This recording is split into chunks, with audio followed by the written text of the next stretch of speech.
कल न जाने कितनी कलाइयां रोशन हुई होंगी तो कितनी सूनी रह गई होंगी। इस बात का अंदाजा बहुत से भाई बहन दोनों लगाए होंगे, जो लोग या तो अपने बहन से राखी नहीं बंधवा पाए होंगे या फिर जो बहनें अपने भाई के पास नहीं पहुंच पाई होंगी। उन्हीं से उनके इस दिल का मर्म, इस दर्द के बारे में गहराई से जाना जा सकता है, या फिर चारू जैसी किसी महिला से और उसके भाई अनिल जैसे किसी पुरुष से। जी हाँ, नमस्ते। मैं अजय साहनी स्टार बोल रहा हूँ। अपने रियल रिपोर्टर न्यूज पे आप सभी का एक बार स्वागत करता हूँ, अभिनंदन करता हूँ। और दोस्तों, कल का जो रक्षाबंधन का त्योहार था, बहुत सारे बहनों ने बहुत हंसी खुशी और बहुत हर्षोल्लास के साथ इसे मनाया, लेकिन बहुत सारी बहनों ने बहुत मायूसी और उदासी के साथ इस दिन को किसी तरह बिताया होगा। ये दिन उनके लिए बोझ बन गया होगा। इसकी महत्ता मैं इस तरह से समझ पाता हूँ, जब मैं अपनी पत्नी को इस दिन का इंतजार करते देखता हूँ। और इस दिन को वो अपने भाई से इतना प्यार करती हैं, इतना लगाव है उनको अपने छोटे भाई से, यहाँ तक कि दो भाइयों से, कि वह किसी भी सूरत में उनके पास पहुंचना चाहती हैं। उन्हें इस धागे को उनकी कलाइयों पर सजा कर जो तसल्ली मिलती है, उसका मोल रुपए पैसे धन दौलत से आंका नहीं जा सकता। लेकिन बहुत बार ऐसा होता है कि इसे खुद फील न कर पाना, ये बहुत सारे लोगों की मजबूरी होती है। उसके पीछे का जो दर्द है, वो इस पर्व के महत्व का अंदाजा और अनुमान इस बात से लगाया जा सकता है दोस्तों, कि एक बहन जो पन्ना में रहती है, मध्य प्रदेश में पन्ना पड़ता है, और पन्ना में यह अपने गांव जहां ये रहती है वहां से इसका भाई 30 किलोमीटर दूर है। और दुर्भाग्य देखिए कि यह दिव्यांग है, बहन भी और भाई दोनों, और दोनों बहुत गरीब हैं। आप लोगों को, जी हाँ, आप लोगों को बता रहा हूं मैं, पन्ना में रहने वाली एक बहन चारू जिसका नाम है, उसकी कहानी और उसके भाई अनिल की कहानी। आप लोग यकीन नहीं मानेंगे, इस दृश्य को जिसने भी देखा वो दंग रह गया, रोए बिना नहीं रह सका। कारण क्या था?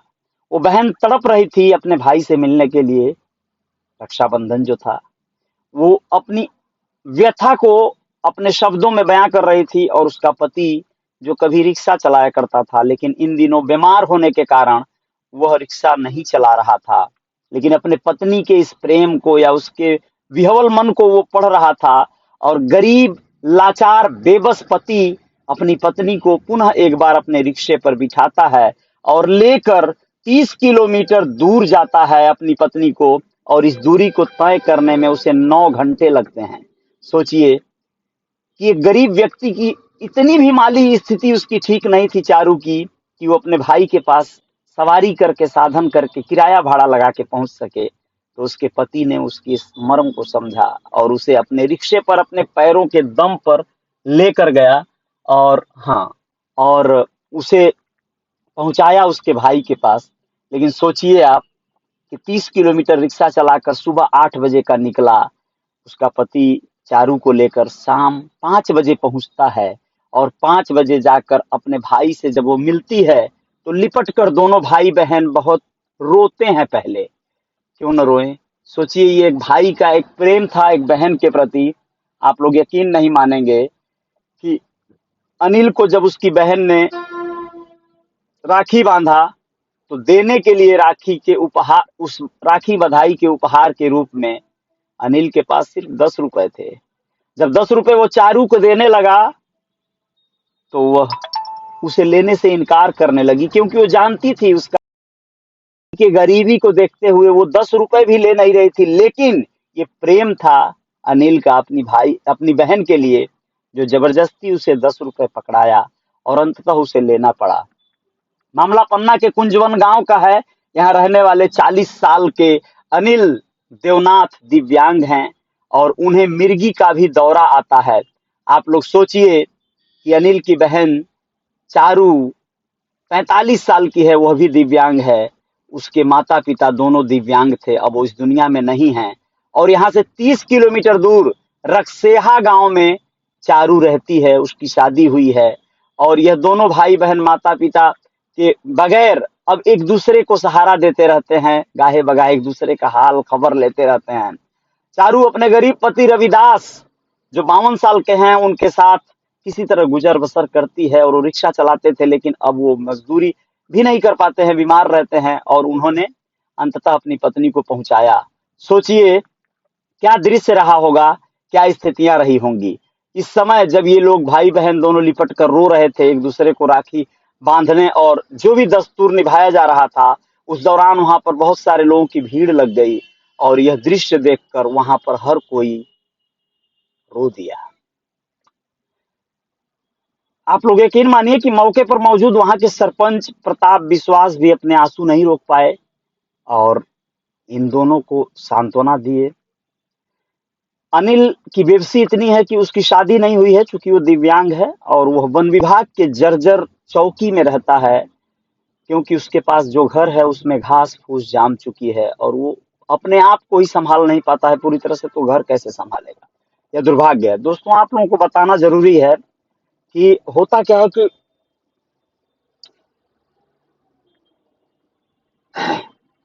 ये जो रिश्ते हैं बड़े पवित्र होते हैं, भाई बहन के रिश्ते बहुत अलग होते हैं, बहुत ज्यादा इसमें लगाव होता है, लेकिन कई बार इसमें बड़ा खटास और कड़वाहट भी आ जाता है।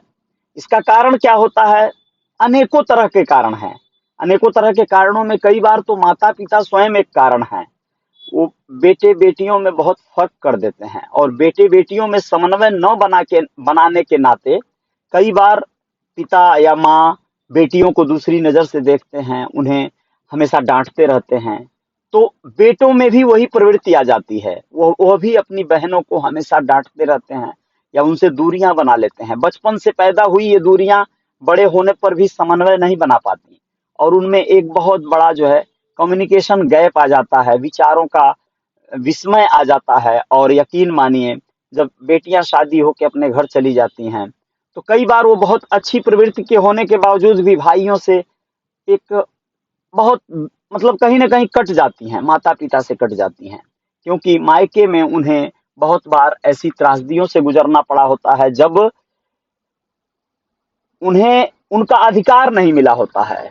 बेटी होने का अधिकार कहिए, या बेटी हो या बेटा, बच्चा होने का अधिकार, यानी एक माता पिता की औलाद संतान होने का अधिकार नहीं मिला मिला होता है, तो ये जो है प्रॉब्लम आती है। लेकिन कई बार क्या होता है दोस्तों कि मान लीजिए कोई लड़की अपने मायके में रहती है, यानी वो किशोरावस्था से बड़ी हो रही होती है, तो उससे कई एक त्रुटियां हो जाती हैं। कई बार कई तरह के प्रेम प्रेम प्रसंग देखे होंगे आप, कई तरह के ऐसे उलझुल कुछ गलतियां देख लिए होंगे आप, जो गांव में रहने वाली लड़कियों के साथ हो जाता है, किसी न किसी से प्रेम हो जाता है, फिर उनके भाई उनसे नफरत करने लगते हैं, और तमाम इस तरह की हालात पैदा होती हैं भाई बहन के रिश्तों में दरार डालने के लिए। फिर वो जिंदगी भर की कड़वाहट बन जाता है, बहुत ज्यादा गैप हो जाता है। वो शादी ब्याह हो जाने के बाद वो एक दूसरे को भूल जाना बेहतर समझते हैं लोग, या उसे बोझ समझने लगते हैं लड़की को, और लड़की को जल्द से जल्द शादी ब्याह करके हटा देते हैं। कई लड़कियां और भी ऐसी हैं जो कई बार प्रेम प्रसंग में पड़कर भाग जाती हैं अपने घर परिवार को छोड़ के, माता पिता को छोड़ के, और फिर वो रिश्ता हमेशा के लिए खत्म हो जाता है। ऐसे भाई अपनी बहनों को बहुत याद करते होंगे, ऐसे बहनें भी अपने भाइयों को याद करती होंगी ऐसे पर्व पर, जब पूरी एक सोसाइटी अपने भाइयों के पास जा रही हो, या बहुत सारी बहनें अपने भाइयों के पास आ रही हों, भाभियां उनको साड़ियां दे रही हों, जेवर दे रही हों, नेक दे रही हों, किसी भी तरह के उपहार दे रही हों, तो ऐसे में ये कहीं ना कहीं मिसिंग होता है, ऐसे भाइयों को भी और ऐसी बहनों को भी। तो इस चीज को समझा जा सकता है कि मतलब बच्चों में आप लोग बहुत शानदार एक समन्वय बनाइए। आप लोग अपने बच्चे जब छोटे रहते हैं, आजकल माता पिता बहुत जागरूक है, मैं इस बात से सहमत हूँ। आजकल के माता पिता अपने बच्चों में बहुत अच्छा कम्युनिकेशन बनाते हैं, बहुत अच्छा समन्वय और प्रेम बनाते हैं। बेटियों को ज्यादा लाड प्यार भी किया जाता है, बेटों को ऐसा नहीं है कि बेटियों को कोई बेटा मार रहा है तो बेटा को जो है फैसिलिटी दी जाती है, और बेटी को हे दृष्टि से देखा जाता है। वो जमाना लग चुका है। तो अब बेटियां और बेटों में बहुत अच्छा प्रेम, वो दोस्तों की तरह रहते हैं, बड़े होते हैं, और फिर वो एक दूसरे को बहुत ज्यादा एक खिंचाव होता है उनके बीच में, एक अच्छा लगाव होता है। सारी दुनिया एक ओर, और नहीं, एक कहावत है कि पतियों के लिए वो कहावत है कि सारी खुदाई एक तरफ, जोरू का भाई एक तरफ। ये सत्य है। पत्नियां जो होती हैं अपने भाई की बुराई नहीं सुन सकती हैं, और अपने पिता की बुराई नहीं सुन सकती हैं बेटियां। तो ये बहुत सारी बातें हैं, बहुत सारे तथ्य हैं, और ये तभी होता है जब वो अगाध प्रेम करते हो एक दूसरे से, भाई बहन। तो भाई बहन के इस रिश्ते को बड़ा प्यारा तरीके से निभाया चारू और अनिल ने। सैल्यूट है उन्हें, बहुत बहुत धन्यवाद।